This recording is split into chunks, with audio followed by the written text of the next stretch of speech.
saaxiibayaal waxaan idinka mahadcelinayaa taageeradiina. Robinson iyo Friday waxay kalluumaysanayeen durdur yar agtiisa. waxay kor u eegeen xilli ay arkeen baqbaqaaq dulduulaya. magaca xushmad u hayso 3 jeer koobi link itaabo iyo repost qofkii meel dheer igaarsiiyo follow isadaha ilaahiyo dambiyada ka tirtir jannatul firdaws alaha wanageeyo. doodii waxay si degdeg ah ugu noqdeen gurigoodii geedka saarnaa si ay uga wada hadlaan talaabada xigta. Robinson wuxuu soo jeediyey qorshe ah inay si qarsoodi ah u xadaan markabka dadka dad cunayaasha ah. sidaas ayay uga bixi karaan jasiiradda isla markaana dadkaasna ugu xanibi karaan halkaas ugu yaraan muddo kooban. Friday wuxuu u arkay Robinson inuu aad u naxariis daran yahay.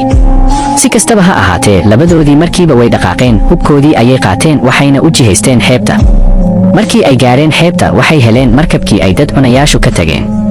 waxaase yaab lahayd in uusan jirin ilaaliye.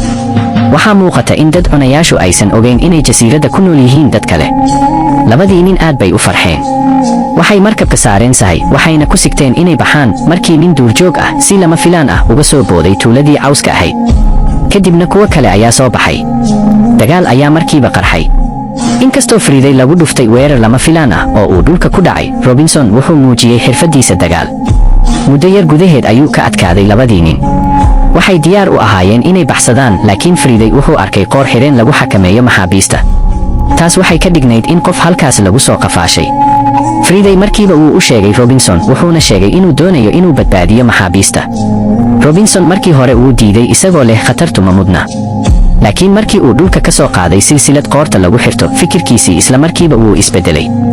labadoodii waxay u carareen jihadii dabinka. wax yar kadib waxay arkeen koox weyn oo dad cunayaal ah, waxaana la socday 2 maxbuus oo nool. intii ay dad cunayaashu baxayeen, Robinson iyo Friday waxay go'aansadeen inay hareer maraan oo gaadmo dhigtaan. markii dad cunaya